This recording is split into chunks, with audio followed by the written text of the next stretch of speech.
today on an all-new Dr. Phil. You said you were abducted, sex trafficked, spent your birthday chained to a bed. Megan would reveal even more news that would change everything. Oh my God. You're hearing this for the first time. Hear me, you have absolutely zero responsibility for that. Zero, zero, zero. You have 100% accountability for what you do about it now. Today's going to be a changing day in your life. You've never had anybody working harder to bring you to the threshold of change than right now. 26-year-old Megan claims from the age of 7, she was repeatedly sexually abused and raped. Megan says the two people who adopted her and were supposed to protect her threw her out onto the streets where she was raped over 100 times. If that wasn't shocking enough, Megan says she spent her 21st birthday chained to a bed, having been abducted, beaten, and sex trafficked. Megan's mother, Beth, emailed me for help. She says even though her daughter's trauma left her non-functioning, Megan needs to pull herself together and get a job because she and her husband, Steve, are done bankrolling her. Take a look. I feel like my daughter, Megan, is traumatized and a complete mess. Our daughter's dysfunction has turned our lives upside down. I admit it, I feel like I'm the daughter from hell. I am one of those daughters that you only hear about on TV. By the time Megan was a senior in high school, she was out of control. I was very promiscuous. She ran away 6 times. She would go away for a week at a time or a couple days, and at one time it was several weeks. When Megan was 18, we had to kick her out. She wasn't following the rules. At the time, it was a joint decision. It was a tough love situation. Since we kicked Megan out, she has lived in cars. Parks with boyfriends, with the boyfriend's family. She was making bad choices. She was telling us about being abused and being raped. It was painful. I've probably been pregnant over 12 times. With several abortions and numerous miscarriages. Anything we tried to do would backfire. At one point, we even bought a condo for her. That quickly fell apart. I was always partying and hanging out with friends, living the good life. We told Megan she had to get out. I left a picture frame with a knife through my mom's face and a poem that read basically, "Screw you guys." Several years ago, Megan vanished, and we didn't know where she was for a couple of months. I was abducted and sex trafficked. I was drugged and abused. They would inject me with uppers when the Johns were coming, handcuff me to a bed on my 21st birthday. I wanted to make sure I didn't run away. We got a call from Megan asking if we would pick her up. What went through our minds was, here we go again. Well, just days ago, Megan would reveal even more news. News that would change everything. To say the least, we thought we'd seen it all. How could things get any worse? A few days ago, Megan broke the news that she's 5 months pregnant. My mom, she walked away. She wouldn't hug me. She wouldn't talk to me. And just blurted out that she was done. Megan insists she's keeping this baby. Given what she's been through, I don't believe she's ready to be a mother in any way, shape, or form. I'm in shock. I'm just scared to death for her. Okay. You made a comment that you didn't see how this could get any worse, and then it got worse. Yes, and it always gets worse. We never know what to expect from one day to the next. Right. So now she's 5 months pregnant. And what's your relationship with her now? You have a different relationship with her than you do, correct? Yes, that's correct. So you're not on the same level of communication and exchange with her. You're more confrontive with her. Very much so, yes. Okay. And I get angry quickly, and then the relationship explodes, and I won't talk to her for a couple of months or a couple of weeks at a time. All right. But you keep the communications open. I do generally. All right. Although I've lost contact too over certain situations, but all right. It's there. And she feels that you two are both to blame for the situation she's in. Has she expressed that to you, and what's her rationale as you understand it? Why is this your problem? Well, that's the first time I'm hearing this one. Same here. I haven't heard her express I haven't heard her say that because she's always, I thought, thankful for what we've tried to help her do. I mean, we'd like her to, grow up and be 26 and act 26 and be responsible. She says you've kicked her out. Right. And she says that putting her on the street has led to her being abused and sexually abused and her life going down the gutter and all of these things, and that if you didn't want her, why did you adopt her? I mean, that's basically what she's saying to us. Why did you adopt her? We wanted a family from day one. When you adopted Megan, she was how old? 4 months old. Okay, and what did you know about her at the time? Oh, that's so cute. We found out that her birth mother had been on drugs, and we didn't know that when we were put in contact with the birth mother, asking us if we wanted to adopt her. Okay, and was she on drugs while she was pregnant with the child? Yes. Okay, and Yes. you knew that it was and crack? I knew that, yes. Yeah, for the Okay. first trimester, she said. After that, no. Okay, and when you heard that, did it cause you concern about what Very it might have alarming. done to her neurologically or otherwise? Very alarming, yes. We came home and I called several doctors and they said, you have no guarantees if you have your own children, whether they're going to be healthy or not. So we decided to do it.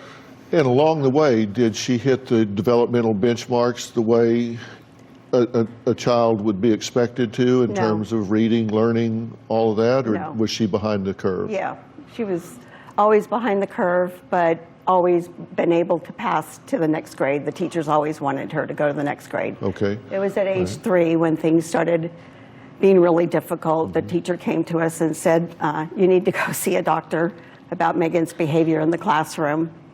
Okay, and my point is, do you believe that there are neurological, physiological differences with her because of her environment in utero?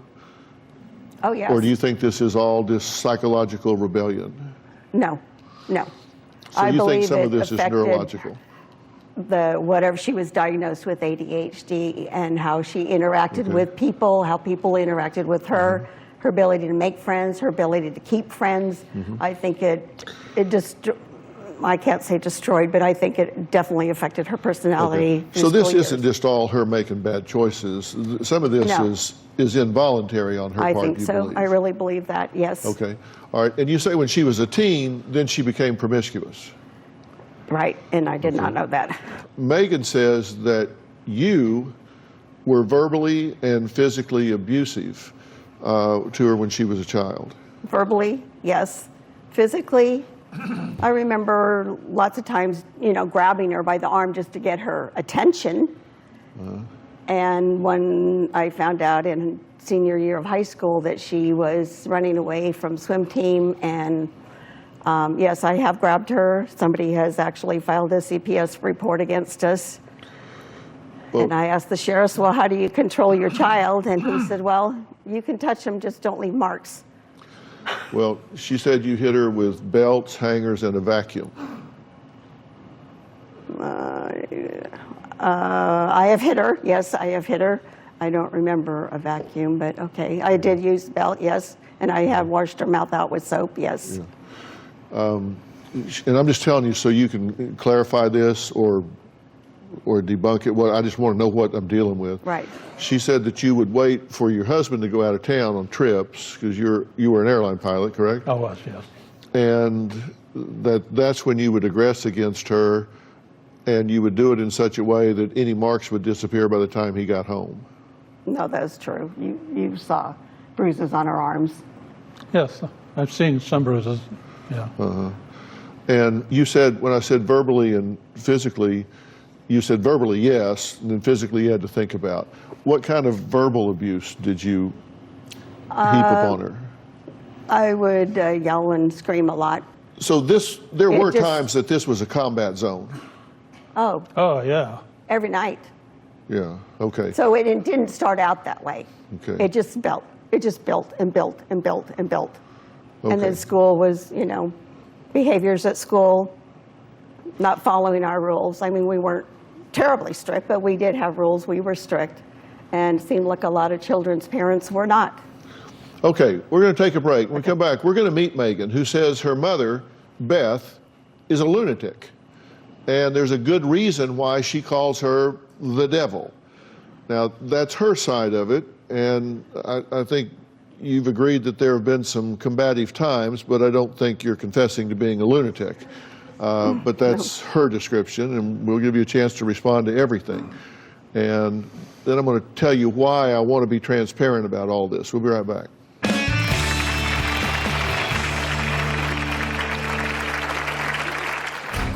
If you ask me, my mom has failed me since day one. Growing up with my parents, my mom was very abusive. When I told my parents I was pregnant, they just kind of stared at me. I know I'm going to be a really good mother to my child, but I will never do anything that my mom did to me.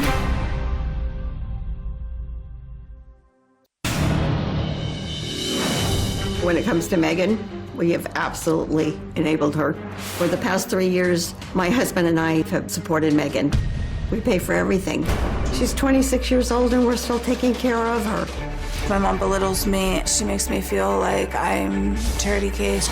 My mindset is to keep her off the street, to try to protect her from further abuse. I'm a firm believer in tough love. I feel like when mom and dad are paying her expenses, she doesn't have to go get the job to pay the bills. Well, not only does Megan claim she was sexually abused as a child and repeatedly raped, she also says that she woke up on her 21st birthday to find herself chained to a bed, having just been sex trafficked. Now, Megan says her family let her down when she needed them the most. I feel like I've been through hell. If you ask me, my mom has failed me since day one. If I had to rate my mom, she wouldn't even be on the scale. Growing up with my parents, my mom was very abusive. My mom would call me multiple names. One of her favorites was retard. My mom would hit, kick. My dad was an airline pilot and he'd be gone for sometimes a week. My mom would take advantage of my dad's traveling times and she would be very abusive right when he left. So by the time he came back, everything was healed. When it comes to my dad, he has one of the biggest hearts you'll ever know. It upsets me that he doesn't take sides sometimes. There's sometimes where he just sits in the middle. When I found out I was pregnant this time, I was extremely happy. When I told my parents I was pregnant, they just kind of stared at me. I will not be a babysitter on a regular basis. I'm not going to give up our travel plans. No doubt about it, I'm keeping this child. I have everything that this baby needs already. I already have the crib. I have the car seat. All I literally need is a stroller and a baby bag. I know I'm going to be a really good mother to my child, but I will never do anything that my mom did to me to this child. Why would you adopt me if you were going to treat me like this? I love you guys. Love you too. Okay, now, I just want to say something before we start to all three of you, and you since you've just walked out. My number one priority is this unborn child. Right. What kind of world this unborn child is going to come into? What kind of family dynamic this unborn child is going to come into? You said your mother is a lunatic. Is that really your position? Do you believe this woman is a lunatic? I believe at moments, yeah. You do fly off the handle. I do call you the devil. That is how I feel, because someone who can know that their daughter has neurological issues or issues in school and still puts her out on the street, that's hard on me, okay? As well as knowing what I've been through and still throwing me out on the street, that's hard on me. Here's what you told us when we did a very thorough interview with you. Yes. As we did with y'all. You said from 5 to 17, Right. physically and emotionally abused by your mother, called, quote, retard, kicked, hit in the face, hair pulled, hit with a vacuum. All this happened between the ages of 5 and 17. Correct, sir. Well, I don't remember hitting you in the face, but I did grab you by the arms quite a few times. May I interject and say, washing my mouth out with soap? Yeah, my mom washed my mouth out with soap too. But So we maybe. would wrestle in the bathroom for quite some time before the soap actually got in the mouth. Oh, You were strong. So were you.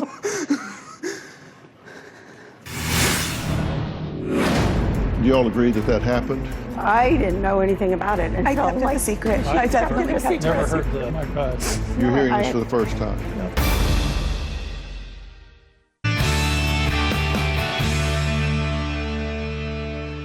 Okay, ages 7 to 9, you say you were repeatedly sexually abused. Yeah. But to add on to that, I also did put myself in those situations, to be honest, how I feel, because I was young and I did not really know what sex was or how to be treated towards a man, and a man treats me, you know. So I did kind of put myself out there maybe a little bit more than I should have. Well, no, that's not No. true at all. That's not right, Megan. That's not true at all. None of this was their fault. Do you all agree that that happened? I didn't know anything about it until I kept it a secret. I definitely kept it Never a heard secret. that. No. Yeah. Oh, my God. I have You're no. hearing this for the first time. Well, a couple days ago. Hear me. You have absolutely zero responsibility for that.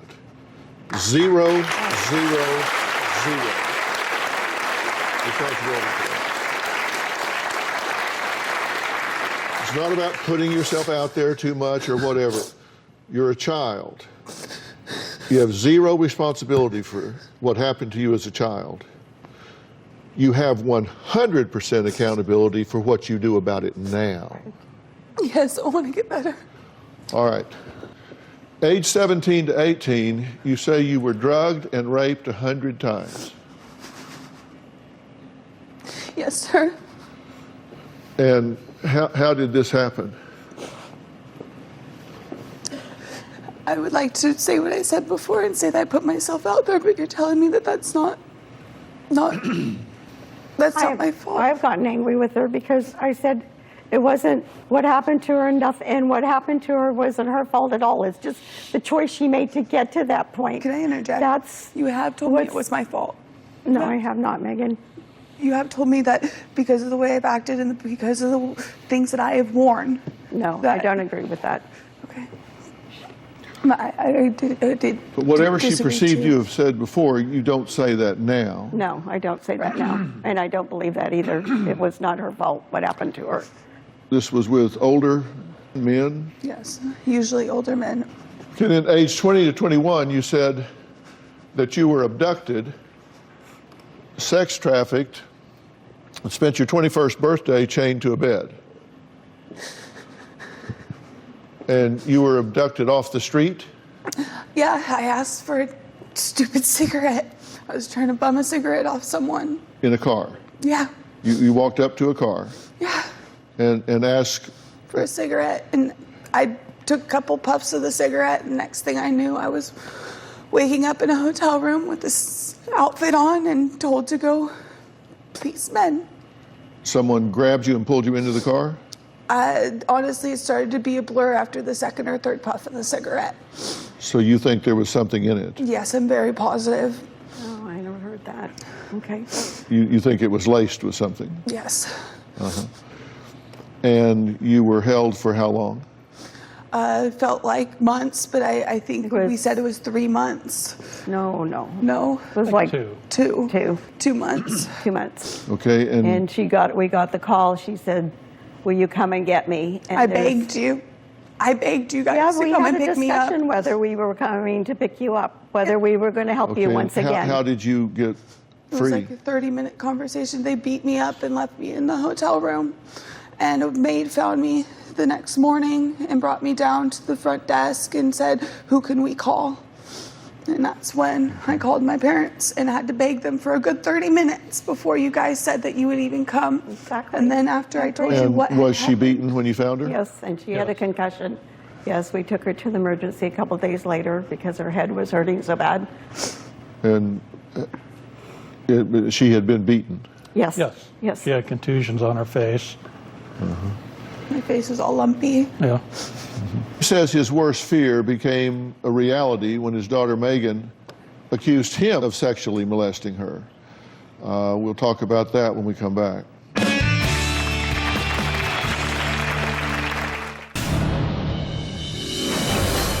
years ago, Megan accused her dad of touching her inappropriately. Megan accused me of molesting her at one point.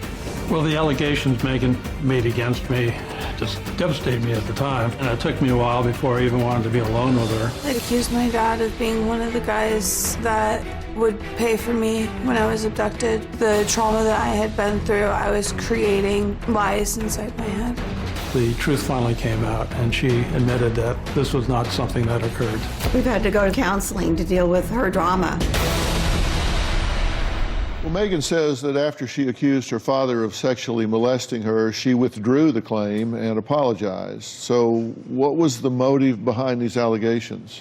I was really messed up in the head when I came back, and I thought that he was somebody that would pay for women. And there was a time when we were all at Christmas, and I was in the bathroom, and I thought that I told you to not come in, and someone's in here, and then you pushed it open and said, "Oh, sorry, you're in there." And to me, because of what I had been through, I thought that you were trying to push the door open and trying to come in. I now know that that is not true. I now know that I was really messed up and I really needed counseling at that time.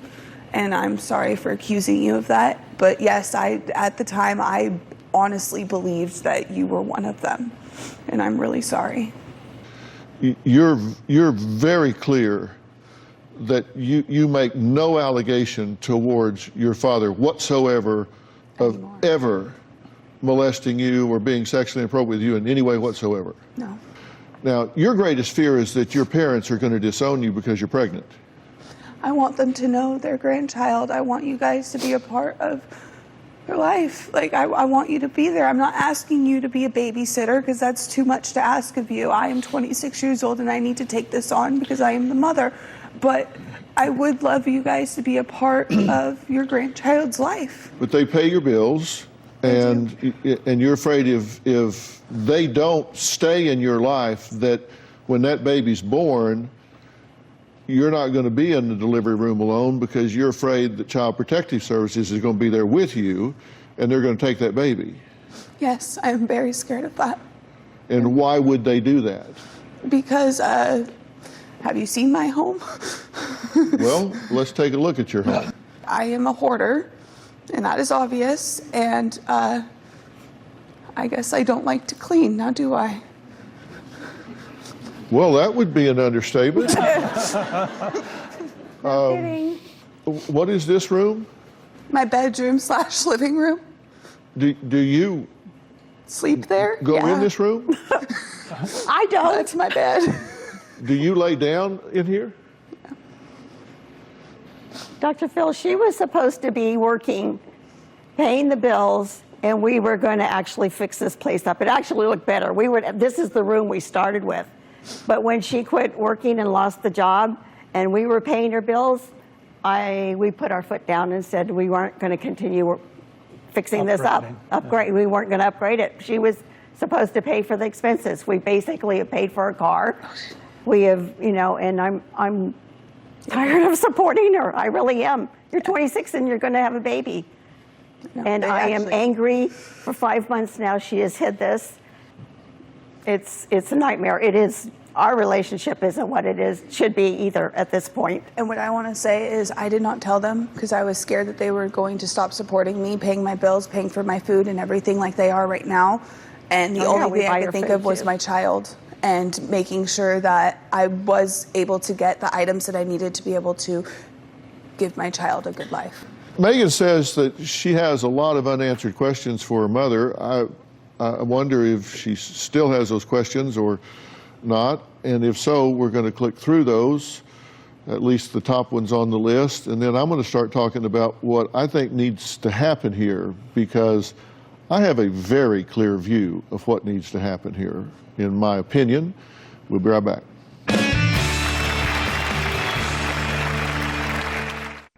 Closed captioning provided by...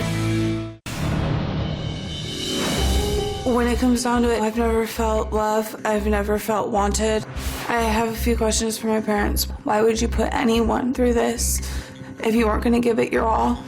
Why would you kick me out of the house when you know all of the things that I had been through. And why did you give up on me? And why didn't you just give me another chance to show you that I really do want to be a part of this family? Why would you ever make anyone feel so worthless? Well, Megan says she has no idea why her parents adopted her in the first place. And I think I've asked you those questions before, and I don't know if I've ever gotten a really good answer. So I ask it again. Why did you guys adopt me and put me through this? Of me getting kicked out and me going through all of this, and when I would come back and tell you what I've been through, you would kick me out again.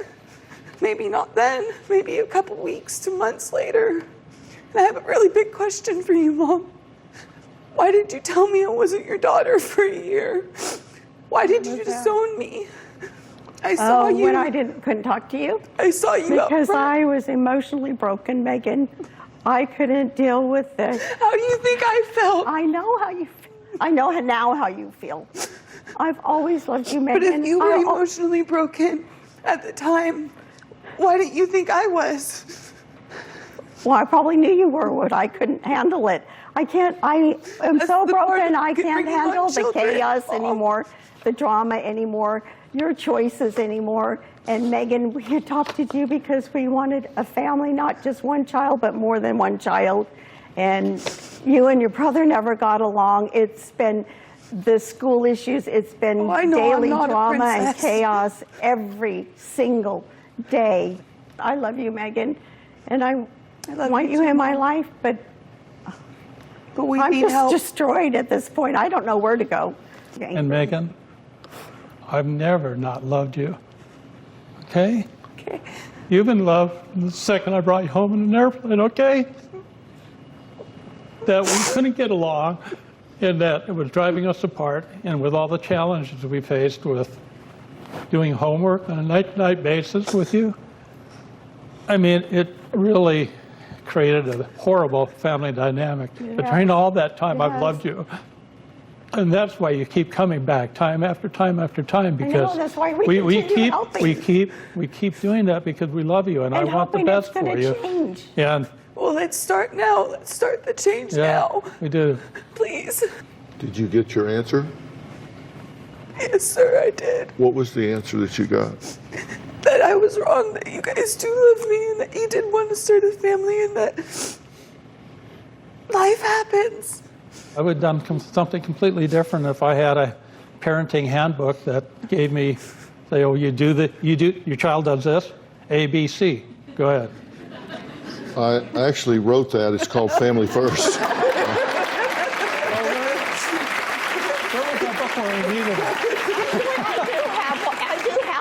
There is and I read it. I did write it. It's called Family First, and there is a chapter in there called Reparenting. Is that what we're doing now? You get a second bite at the apple. So they do come with a manual. I'm going to need one of those. You do. Yes, you do. That's it. Family First. You know, you said she's made a lot of really bad choices.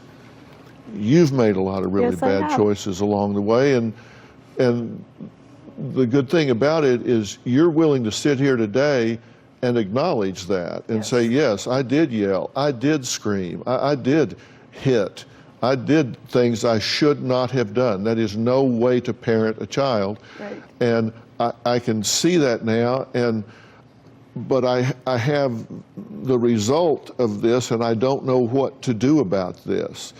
And I also hear you saying, I don't want to compound the problem by continuing to make errors.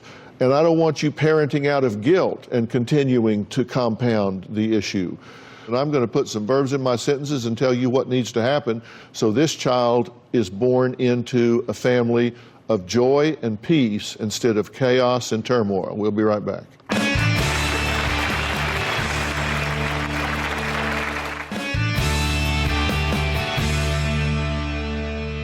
Okay, let me have the floor here for a few minutes, because I'm going to tell you what I think needs to happen here, and I'm going to tell you how I'm prepared to help you do it. Now, first off, let me be real clear.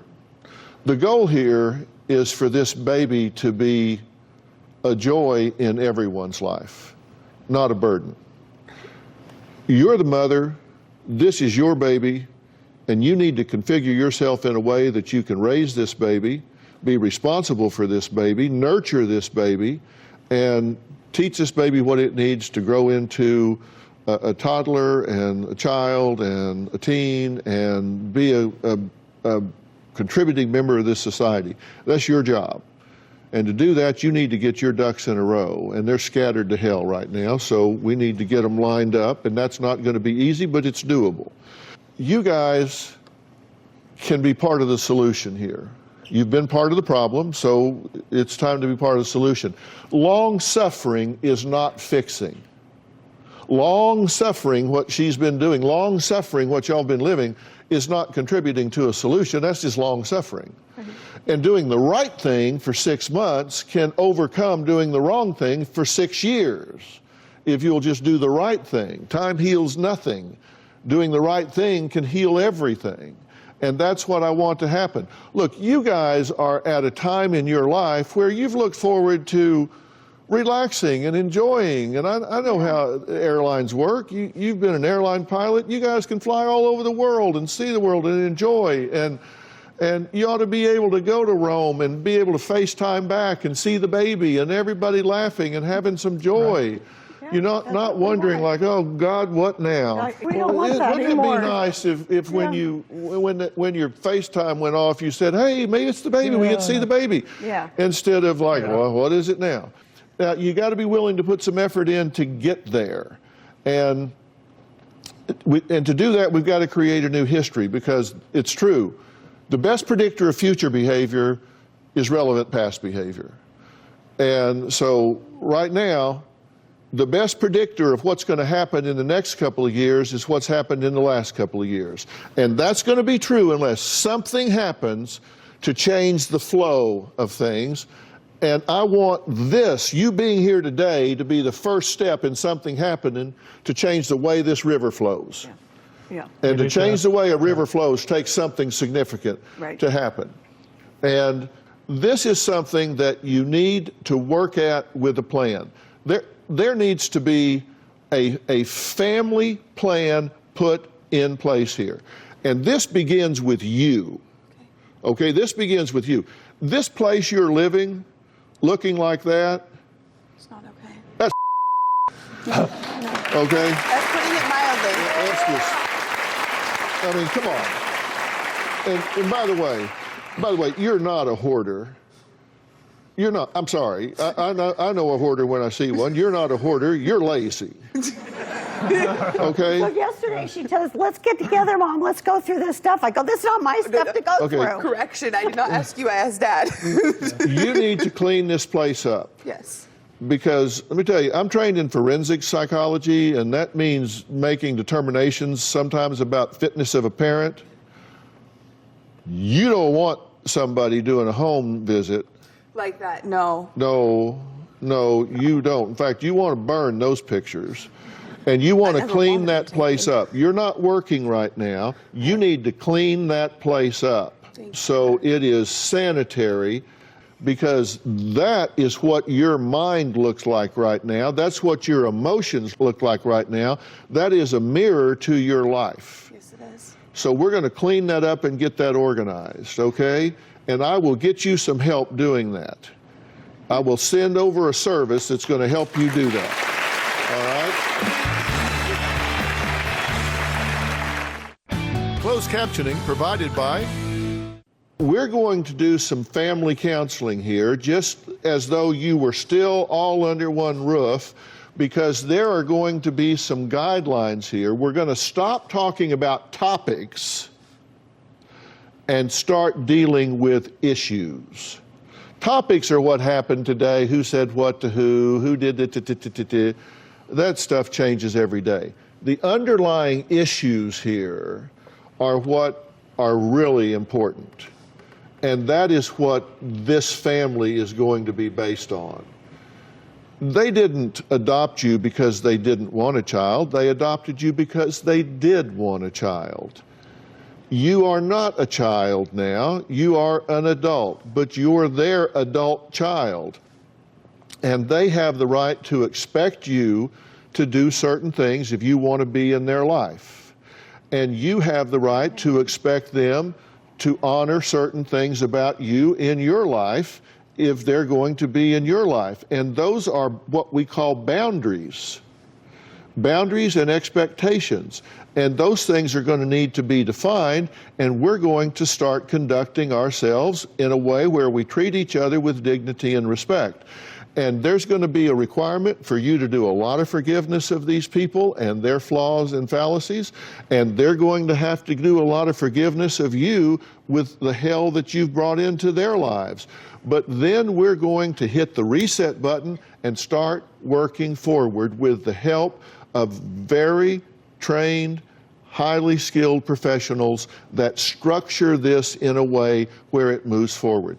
Putting you on the street is not required. Continuing to support you for the rest of your life financially is not required. We are going to set up a goal that has a date certain down the road where you are going to be independent. And it's not just going to be you have now until then to do it. We're going to set up the steps for you to achieve that. And you're going to have to be facing some new things like childcare and all of this. That's all doable. These are not built-in babysitters. They're there to spoil this child when you're not looking. But there will be times that you're going to need childcare because you're going to be a working mother. And all of this is going to start and end with you. And that's going to be with you learning to respect yourself and value yourself so you don't let people treat you in a way that puts you at risk. You are a mother, and you're the only mother this child is ever going to have, and you need to treat her with dignity and respect. Value her safety, and require her to do what she needs to be this child's mother. And you're going to need some help working that out and putting the past in your rearview mirror. Because if you live your life looking over your shoulder, then your past does become your future, and we're not going to let that happen. Okay? Now, I'm going to get you some professionals to come in here and work on this.